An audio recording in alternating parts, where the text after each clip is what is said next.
Ash Ketchum has brought smiles to the faces of viewers around the world, with countless unforgettable moments, and today we are going to look at 10 of those moments. Hey everyone, it's Charles. How are you today? Ash. He's a boy with spirit, a boy with dreams, and a boy who has been delivering classy moments that have inspired viewers for decades. And we are about to dive into a juicy list of those moments, but before we do, I just wanted to remind you that I recently put out a theory video titled, "What if Ash Ketchum never existed?" which is kicking up some interesting discussions. So if you are interested in what a world without Ash would look like, then please do check it out, because today our attention will be focused squarely on a world with Ash. This is just my personal list, so I'm really interested in seeing your personal top 10 Ash moments. So do drop a comment, and also note that I'm just focusing on Ash's own actions and words, so no kisses that he received, no gifts that came his way, or anything like that will be on the list. So with that said, as always, it'll be a fun time, so kindly request your machoke to cross-chop that like button for the YouTube algorithm. Subscribe for a smooth, delicious glass of brock, and let's jump right in. Number 10. Ash roasting people. Let's kick off our list with something lighthearted and awesome, a reading from the vicious and delicious Ash Ketchum diss track. Back in the day when the Pokemon anime was a bit rougher around the edges, Ash would detonate the sickest verbal hurt bombs on people, and it was glorious watching him obliterate both his friends and strangers. Within the confines of this top 10 list, I can only choose one, but he did have a very simple and sweet one in episode 3. After he caught Caterpie and Misty was giving it a rough time, their conversation went like this. "It's so gross, Ash. Put that slimy thing back in the Pokeball. Bugs are one of the 3 most disgusting things in the world. Aside from you, what are the other disgusting things?" Good golly, Miss Molly. What a zinger. And I should clarify that while Ash was still a massive jerk to many people in the Japanese version of the script, the English dub often took his quips to totally new extremes. Just for comparison, while he basically calls Misty a nasty Grinch here, in Japanese their conversation simply goes like this. "Mou Satoshi, anta no Pokemon desho?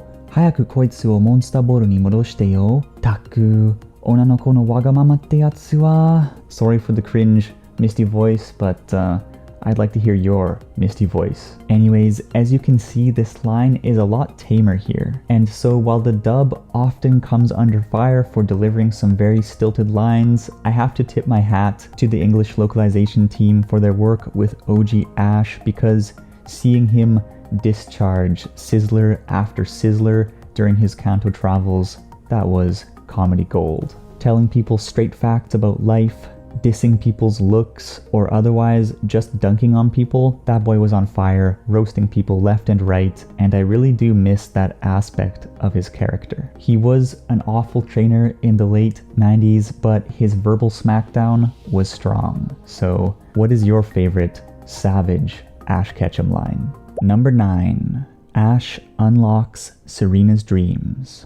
Pokemon could use a lot more intimate one-on-one conversations, because these understated moments tend to be some of the most interesting scenes in the show, despite being swept under the rug by creators and fans in favor of the big battles and catches. And one of these understated scenes occurs in episode 40 of Pokemon XY. When the group is scouting out a location to film a Pokevision video, and Serena takes a run towards a promising cliffside overlook, only for the edge of the cliff to collapse and her to plummet into the ravine. Ash quickly does Ash things and leaps out to save her, only to fall into the ravine along with her. Although the way he breaks her fall probably does save her from dying an untimely death, so that was pretty nice of him, I guess. Anyways, Serena feels terrible for causing his injury, but he lifts her spirits by assuring her that it's no big deal. Nothing can dampen this kid's spirits, it would seem. What follows is a conversation between the two of them as Serena treats Ash's injured foot, in which he inspires her with talks of his bond with Pikachu, how important it is to try as many new things as possible in life, as each seemingly disconnected experience is a step toward one's dreams. And she responds by stating how she's floored by all of his hard work and achievements, to which Ash says that he isn't done. He's still shooting towards his grandest dream. Staring into her reflection on the water, Serena wonders aloud, a dream, having a dream. Sometimes I wonder what my dream is. Who do I want to become? Ash assures her that she has time to find her dream, and that he thinks she's going to find it together with Fennekin. And as we know, at the end of the episode, she takes her first step towards becoming a Pokemon performer. Life is funny in that even the smallest conversations or experiences can completely change the trajectory of your goals and dreams. And Ash is a guy who delivers these moments in spades, whether it be his coaching moments with Goh, the way he's inspired Serena throughout her life, or some of the moments that are going to come up later on the list. Number 8. Ash dies. Sort of. Yes, I'm talking about that incredible moment in Pokemon, the first movie, when, in an attempt to put an end to the violence between the Pokemon clones and original Pokemon, Ash races into the middle of the skirmish, gets caught in Mew and Mewtwo's crossfire, and taking the full brunt of a blast, collapses to the ground, motionless, and for all we knew, dead. As Pokemon friends and viewers looked on in shock, we could only think, is this the end of Ash? When I look back on this memory, I can remember it so clearly. The scent of buttered popcorn, the feeling of nearly pissing myself from drinking too much Coke, the silence in the theater as Ash turned to stone, and my little brother beginning to sob alongside the Pokemon, devastated at the loss of a hero. Of course, Ash is resurrected, but the impact of his sacrifice gives Mewtwo new insights into the potential for people and Pokemon to live together, and he decides to end his reign of terror and depart to pursue a peaceful life with his fellow clones. At that time, we'd never seen the Ash dies to save the world story beat, and so it had an air of believability that has since worn off now that we've seen him die and be brought back to life about 5 or 6 times now. Anyways, this scene has become symbolic of the reckless abandon with which Ash will fight to defend the people around him, and it has went down as a classic moment in cinema history. These days, I just skip to the washroom if I feel an inbound Coke attack coming on, but back then, Ash's incredible bravery and selflessness had me glued to my seat. Number 7. Ash Catches Litten. Not only was the Litten and Stoutland arc one of the most touching segments of the Pokemon Sun and Moon anime, but it was also a testament to Ash's ability to build trust with Pokemon and his willingness to invest in long-term friendships that may or may not bring him any immediate benefits. As a quick refresher, when Ash arrives in Elola, he encounters a Litten on the beach who he is eager to catch. However, upon realizing that this Litten is caring for an aging, ailing Stoutland who had saved it in the wild years ago, he gives up on trying to catch Litten and instead continues to keep an eye on it and help it out through various trials and tribulations, even single-handedly carrying Stoutland to a Pokemon Center for treatment when its condition deteriorates. In the end, Litten's old friend, Stoutland, passes away, and after Ash and friends visit Litten during its mourning period, Litten sees what appears to be a motif of Stoutland in the clouds, smiling down approvingly, and interprets this as a sign of what to do next. And so, after stealing Ash's food for the better part of 20 episodes, it offers him a citrus berry as a token of friendship, agrees to square off against Pikachu, and after the battle is happy to let Ash catch it. Putting care before the catch, this is the definition of an Ash Ketchum style Pokemon catch, and it brought a smile to my face. Number 6. Ash loses to Alolan. Pokemon XY, possibly the most beloved Pokemon anime since the original series, or at the very least, probably the Pokemon anime with the most vocal and passionate online fanbase. But if there was one event near the end of the series that turned heads and got people fired up with nothing but positive energy, of course, it was Ash's crushing loss to Alolan in the finals of the Lumiose Conference. Fans tuning into XY were deeply invested in Ash at this time, as it looked like he finally had what it would take to go all the way and win a conference. Ash was competing on a completely different level than he had in the past, and it seemed like he absolutely had to take the championship this season. And then the finals rolled around, and in a down-to-the-wire matchup between Mega Charizard X and Greninja, he didn't. Ash lost, he was devastated, and his fans were distraught, taking to internet forums to spill their tears and rage. And yet there was something about seeing Ash fall to the ground in despair, only to get back up and take his loss with the same grace and spirit as he had back in the Indigo League Top 16. Something about that gave me the goosebumps. As much as we love to see Ash win, I think the true power of his character, the message of his story, comes through most visibly when he loses and bounces back as a rallying cry to never give up. No matter how many times you find yourself knocked to the ground, winded, and overwhelmed by your failures. Because life will push you down, and then it will push you down again and again, and no matter how hard it pushes you down, you just have to get back up and take another crack at the good life.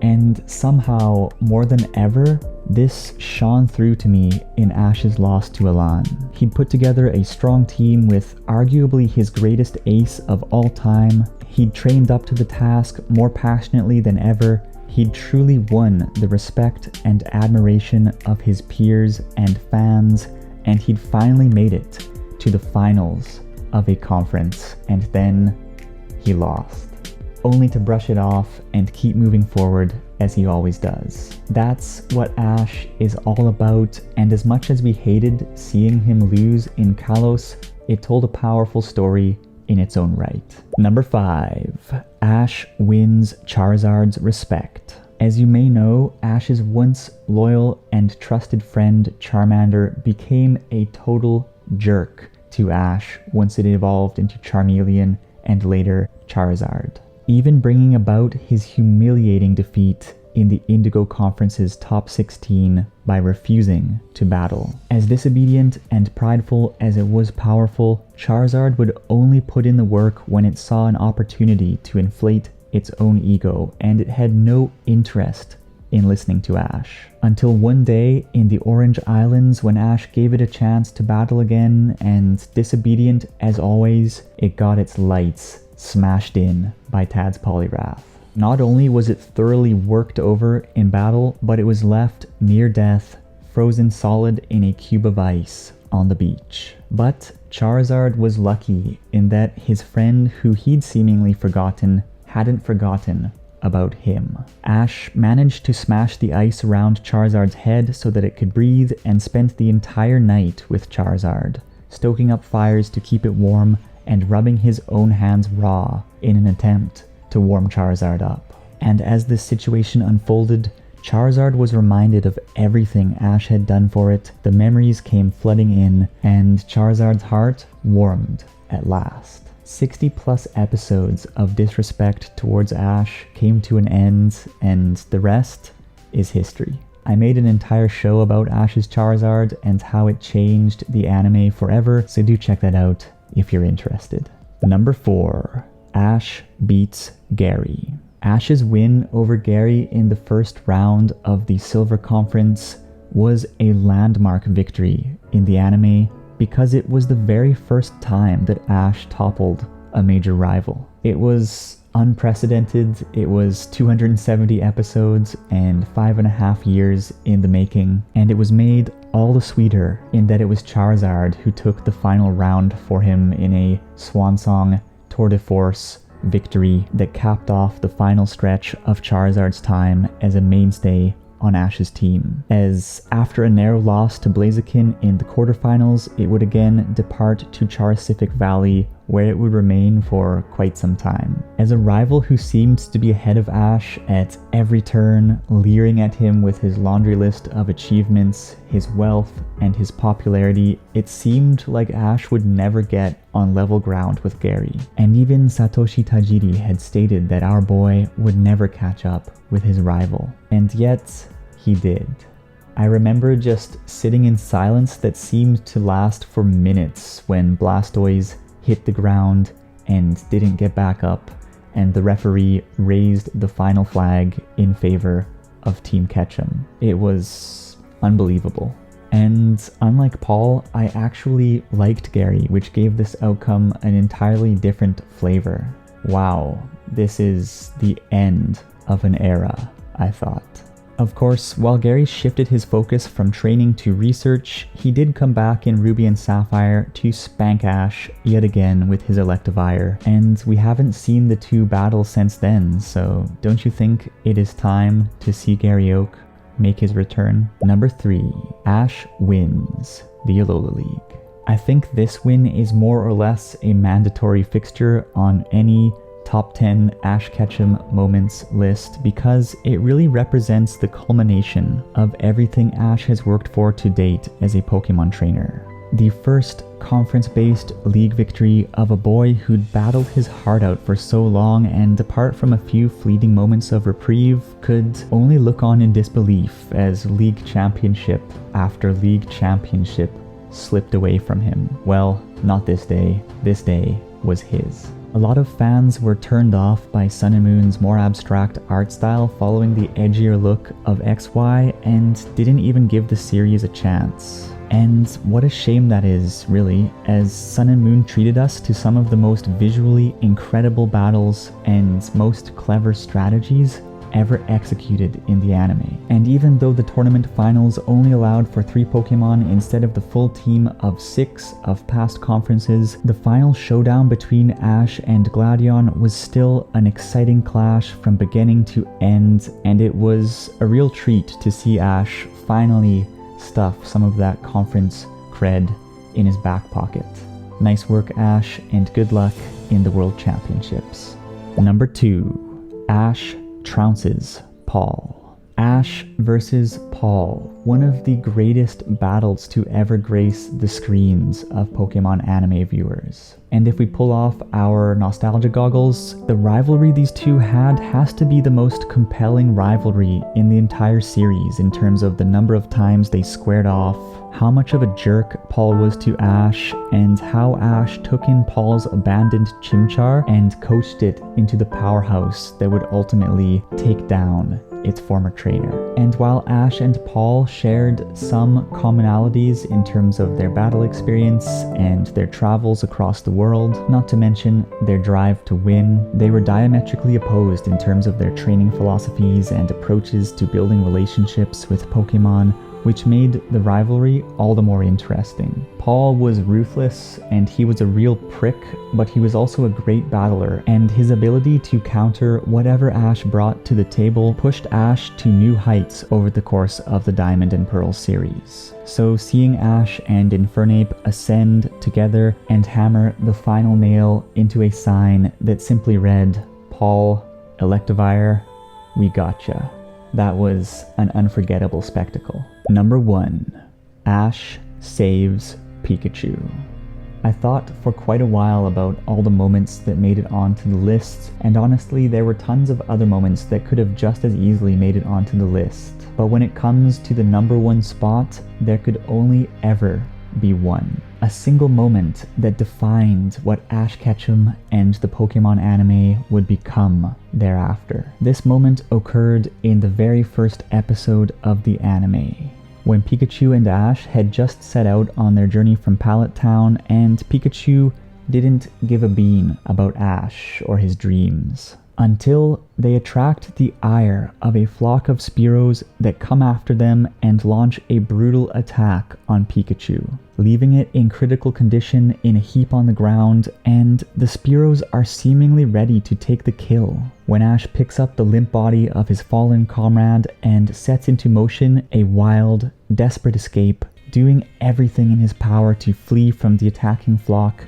and get Pikachu to the Viridian City Pokemon Center. But even after leaping down a waterfall and speeding away on a stolen bike, Ash's efforts aren't enough to get Pikachu to safety. He wipes out, and the two are left, laying broken in the rain as a cloud of Spearows looms overhead, mounting an attack. Ash begs Pikachu to go inside its Pokeball so that he can protect it, but even in the most desperate of times, it rejects his wishes. Understanding that there's no way out, Ash pushes himself up off the ground, turns around, and faces the Spearows in one last-ditch effort. Spearows, do you know who I am? I'm Ash, from the town of Pallet. I'm destined to be the world's #1 Pokemon master. I can't be defeated by the likes of you. I'm gonna capture and defeat you all. Pikachu, go inside the Pokeball. It's the only way. Come and get me. And in just under a minute, Ash stands up against all odds to protect a comrade who wants nothing to do with him. He becomes a selfless hero who would go on to inspire countless friends, enemies, and viewers for decades. A tide of inspiration and newfound love erupt from the depths of a small, mouse-like Pokemon's heart, and at last, Pikachu acknowledges his kindred spirit and binds himself to Ash by leaping over his shoulder to save them both with a world-rending thunderbolt that devastates the flock and clears the storm. And then they both fall to the ground, and they look at each other with understanding eyes as sunbeams part the clouds and a very special phoenix is seen, soaring toward a rainbow overhead. And just like that, a truly great story was born. The story of a boy and his best friend. The story of Ash Ketchum. The story of Pokemon.